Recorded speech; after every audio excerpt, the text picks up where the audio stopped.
अभी पिछले कुछ दिनों से एक बात काफ़ी ज़्यादा चर्चे में है कि टाटा बिस्लरी को खरीदने वाली है। तो देखो यार, अब ये खरीदे ना खरीदे, हो सकता है आप जब वीडियो को देख रहे हो तब तक टाटा ने बिस्लरी को खरीद भी लिया होगा। अब आपको पता है कि टाटा एक बहुत बड़ी कंपनी है इंडिया की, और साथ ही दोस्तों बिस्लरी भी एक बहुत बड़ा ब्रांड है जो कि पानी को बेचती है बोतलों में करके। ये सब आपको बताने की ज़रूरत नहीं है, आपको पता है बिस्लरी एक बहुत बड़ी कंपनी है। बट यार, बहुत सारे लोगों के मन में ये सारे डाउट आते हैं कि क्या एक बिस्लरी इंडियन कंपनी है, क्या एक भारतीय कंपनी है या नहीं है। अगर आप नाम देखो तो नाम तो यार बिस्लरी है, तो ये कहीं से इंडियन नहीं लगती है। अगर इंडियन है तो फिर कैसे ही इंडियन हो गई। ठीक है, ऐसे ढेर सारे सवाल है। और दोस्तों, क्या टाटा इसे खरीदेगी या नहीं खरीदेगी, इस पर हम आज बिल्कुल फोकस नहीं रहेगा। थोड़ा सा यार टाटा के बारे में बात कर लेते हैं कि अगर बिस्लरी कंपनी बिकी, ठीक है, तो देखो पूरा नहीं बिकेगी, कुछ परसेंटेज खरीदेगी टाटा की कंपनी। अगर बिस्लरी कंपनी बिकी तो वो किस कंपनी में जाएगी। अब देखो, बहुत सारे लोगों को ये लगता है कि टाटा को अगर इमेजिन करते तो उनको बस मन में एक ही बात आता है कि बड़े बड़े गाड़ियाँ, ठीक है, यही सब मन में आता है। लेकिन टाटा सुई से लेकर जहाज तक सब कुछ बनाती है।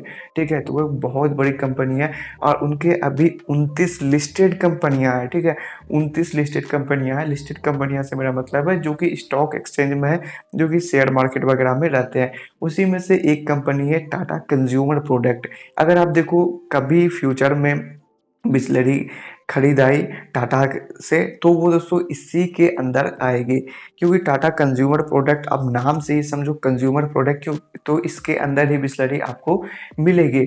अब देखो, नाम से दोस्तों पता चलता है ग्राहकों के लिए जो सामान होता है वो इसके अंदर आती है, इस कंपनी में आती है। वो 29 कंपनियों में ये भी एक कंपनी है टाटा की।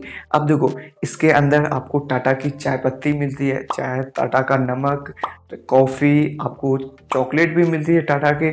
तो ऐसे जो खाने पीने के सामान इन सब मिलते हैं, ये सब आपको इसी कंपनी के अंदर मिलती है। और दोस्तों, ये सब टाटा का ही है। तो बिस्लरी अगर कभी खरीदा जाएगा तो वो इसी के अंदर आएगा, Tata consumer product.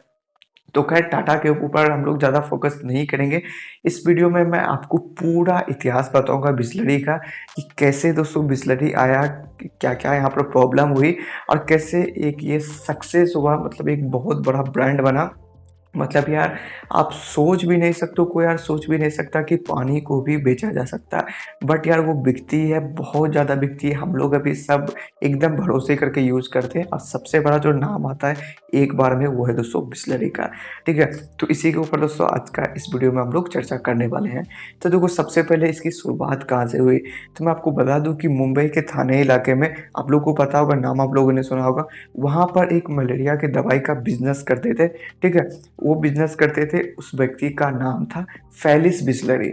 Felis Bisleri, अब आपको समझ में आ गया होगा, उन्होंने ही सबसे पहले इसके बारे में सोचा था, पानी को बेचने के बारे में। अब उनके सरनेम से ही बिस्लरी को लिया गया, ये बात तो आपको पता है। बट वो एक इंडियन नहीं थे, वो एक इंडियन नहीं थे, आपको नाम से ही पता चल गया होगा, वो एक इटालियन व्यक्ति थे। अब उनके नाम से ही बिस्लरी को लिया गया, तो सबसे पहले उन्होंने ही सोचा था। अब देखो, अब तो यहाँ से दोस्तों एक बात क्लियर हो जाती है कि इंडिया की कंपनी नहीं है। बट अभी दोस्तों इसमें एक ट्विस्ट आने वाला है, आपको बस वीडियो देखते जाना। देखो, मैं आपको बता दूं कि हुआ क्या, कि फेलिस बिस्लरी ने इस चीज़ के बारे में सोचा, बट वो उतना कुछ करे नहीं, वो दवाइयों में ही लगे रहे। लेकिन उनके जो फैमिली फ्रेंड्स है, फैमिली डॉक्टर आप उन्हें बोल सकते हो, फैमिली डॉक्टर ही थे, डॉक्टर रोजिस। ठीक है, डॉक्टर रोजिस जो थे वो एक बिजनेस माइंडेड आदमी थे, और उससे वो काफ़ी सब चीज़ों के बारे में बात किया करते थे। तो वही हुआ कि डॉक्टर रोजिस भी इसमें कुछ ज़्यादा कर नहीं पाए, और 1921 में, ठीक है, 1921 में फेलिस बिस्लरी का मौत हो गया। ठीक है, वो इस दुनिया में नहीं रहे। उसके बाद क्या हुआ, उसके बाद सारा कार्यभार जो था बिस्लरी कंपनी की, वो डॉक्टर रोजिस के पास चला आया। अब देखो, कुछ इसमें कैरेक्टर है, उसको आपको ध्यान से एकदम पकड़ के चलना है। ज़्यादा कुछ नहीं है, बस थोड़ा बहुत है, उसे अगर आप समझोगे तो आपका सब कुछ क्लियर हो जाएगा। तो वो डॉक्टर रोजिस जो थे, वो फेलिस बिस्लरी के एक फैमिली डॉक्टर थे। ठीक है, अब एक एडवाइज़र थे, लीगल एडवाइज़र थे, जो कि पेशे से वकील और लीगल एडवाइज़र ये सब होते ही है बिजनेस में। वो थे बिस्लरी कंपनी के एक लीगल एडवाइज़र थे। उनका एक बेटा था, ठीक है, उनका एक बेटा था जिसका नाम खुसरो सुंतुक था। उन्होंने इस आइडिया को लेकर बहुत आगे पहुंचाया और बहुत आगे किया। ठीक है, खुसरो सुंतुकी दोस्तों एक ऐसे व्यक्ति थे जिन्होंने कि इसको बहुत ज़्यादा पुश किया और बहुत ज़्यादा आगे बढ़ाया। अब देखो डॉक्टर रोजेस यहाँ से उनका कहानी खत्म हो जाता। बिजनेस माइंडेड व्यक्ति थे बट वैसा कुछ किए नहीं। लेकिन खुशबू सुंतुक जो थे वो उनके बेटे नहीं थे, मैंने जैसा आपको बताया एक लीगल एडवाइजर थे बिस्लरी कंपनी के, उनके बेटे थे। और दोस्तों उन्होंने ही इस आइडिया को बहुत आगे लेकर गया और वही ऐसा व्यक्ति थे जिन्होंने कि एक वाटर प्लांट को भी खोला था। ठीक है, उससे पहले यार मतलब सोचना एक अलग बात है, लेकिन उसको करना, इम्प्लीमेंट करना वो एक बहुत बड़ी बात होती है। तो वही हुआ कि खुसरो सुंतुक जो थे उन्होंने ही इस वाटर प्लांट को खोला था 1965 में।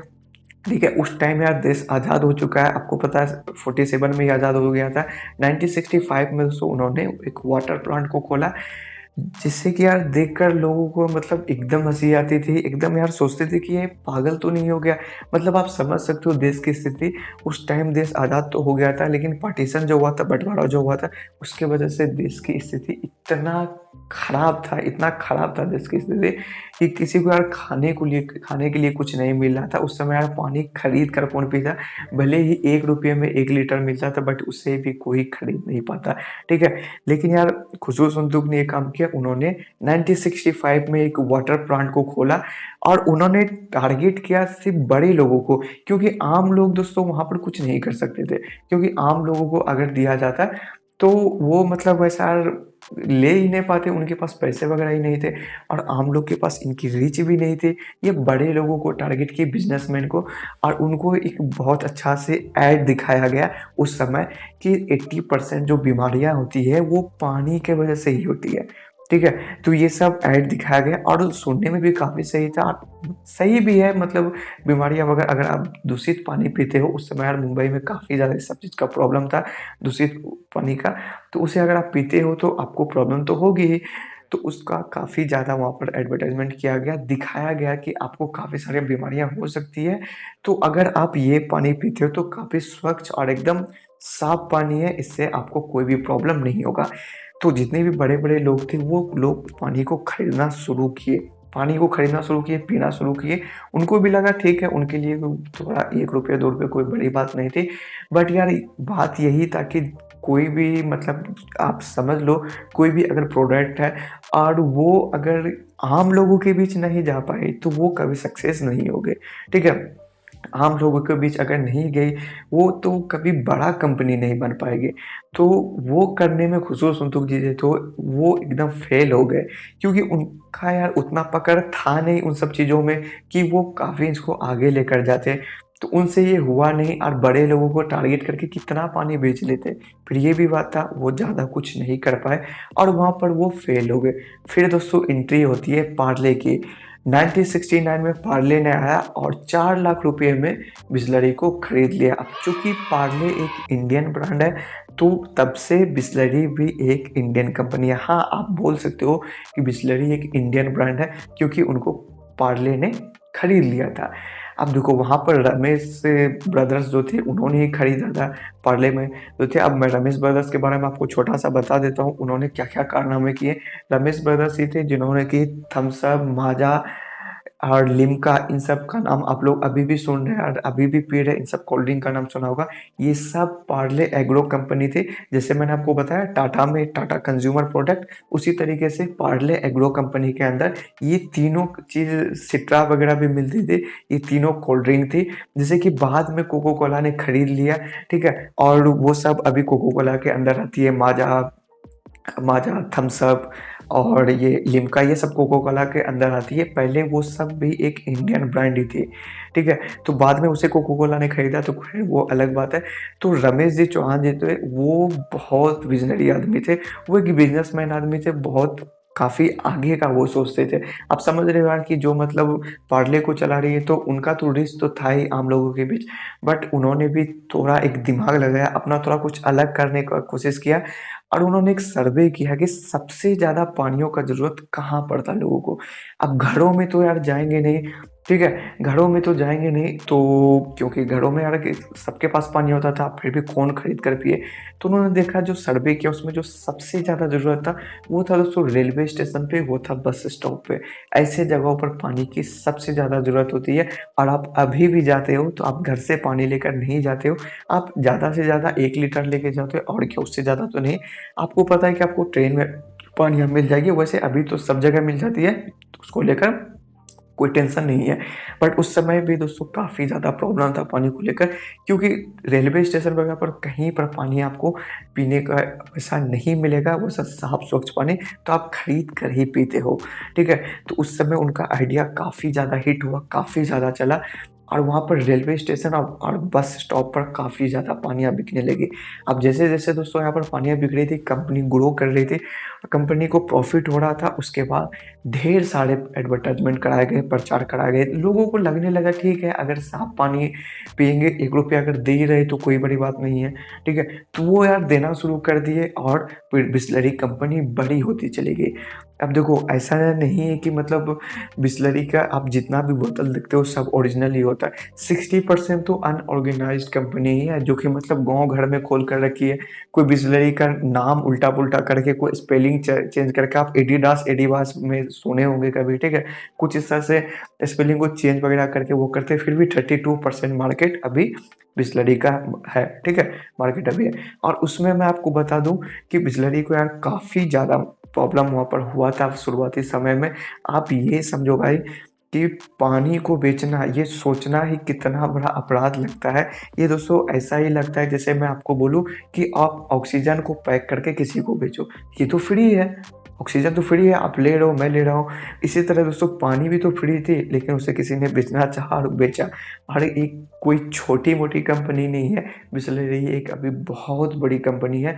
मैं आपको बता दूँ कि 2 करोड़ लीटर अभी डेली का पानी वो बेचती है बिसलेरी कंपनी, और 1 लीटर का ₹20 पड़ता है। अगर आप 20 से मल्टीप्लाई करो, अगर 2 करोड़ से मल्टीप्लाई करो 20 को, तो वो 40 करोड़ रुपए हो जाते हैं डेली का, ठीक है। और जो 2019 में जो उनका मार्केट वैल्यू था बिसलेरी का, वो $24 बिलियन का था भाई। मतलब बहुत बड़ी कंपनी है अभी पानी की। अभी ऐसा नहीं है कि सिर्फ बिसलेरी है, बहुत सारी कंपनी है, बेली वगैरह बहुत सारी कंपनी है, ठीक है। लेकिन जो सबसे बड़ी कंपनी है बिसलेरी है, और बिसलेरी एक इंडियन कंपनी है। कैसे आई? फेलिस बिसलेरी जो थे उनके नाम से लिया गया, जो कि एक इटालियन थे। मैं आपको फिर से थोड़ा रिमाइंड करा देता हूँ। उनके एक फ्रेंड थे जो कि डॉक्टर रोजेस थे, उनके फैमिली फ्रेंड डॉक्टर थे, और उनके जो बिसलेरी कंपनी के जो लीगल एडवाइज़र थे, उनके बेटे थे खुसरो सुंतुक, जिन्होंने कि पहला वाटर प्लांट लगाया मुंबई के थाने में, और वहाँ से ये सब काम होना शुरू हुआ। फिर उसे पार्ले ने खरीदा, ठीक है। तो रमेश जी चौहान का बहुत बड़ा हाथ था इसके अंदर। और दोस्तों अभी बिसलेरी बहुत बड़ी कंपनी बनी है, और ये काफ़ी अच्छी लगती है कि मतलब ये एक इंडियन ब्रांड है, ठीक है। अभी तो यार इंडियन ब्रांड है ये। अब टाटा इसे खरीद कर और इसमें ही अपना मतलब इन्वेस्टमेंट करके इसे और भी आगे लेकर जाना चाहती है, तो अच्छी बात है। टाटा भी एक इंडियन कंपनी है, और मतलब बिसलेरी और भी बहुत ज़्यादा बड़ी होगी। हम लोग यार मतलब ऐसे ही चाहते हैं कि एक मतलब इंडियन कंपनी काफ़ी ज़्यादा ग्रो हो, जिससे हमारे देश को भी काफ़ी ज़्यादा प्रॉफिट हो। तो यार यही थी बिसलेरी की पूरी स्टोरी। आई होप कि आपको सब अच्छे से समझ में आ गया हो। अब मैं वीडियो को खींचना चाहता तो काफ़ी लंबा कर सकता था, बट मैंने आपको अच्छे से समझाने का कोशिश किया, और शॉर्ट तरीके से समझाने की कोशिश किया। जो मेन पात्र थे, जो मेन कैरेक्टर थे, सबके बारे में मैंने आपको बताया, वैसा कोई भी नहीं छूटा, ठीक है। यही थी बिसलेरी की कहानी, और वैसी कोई बड़ी है नहीं। आई होप आपको वीडियो अच्छा लगा हो तो आप लाइक करके जाओगे, और चैनल को भाई सब्सक्राइब करके देना। काफ़ी इंटरेस्टिंग वीडियो आपको यहाँ पर देखने के लिए मिलेगी। कुछ भी अगर आपको पूछना हो तो आप कमेंट करके ज़रूर पूछना। तो चलिए दोस्तों, मिलते हैं फिर से अगली वीडियो में। तब तक के लिए हमारा इस वीडियो को देखने के लिए आपका बहुत-बहुत धन्यवाद।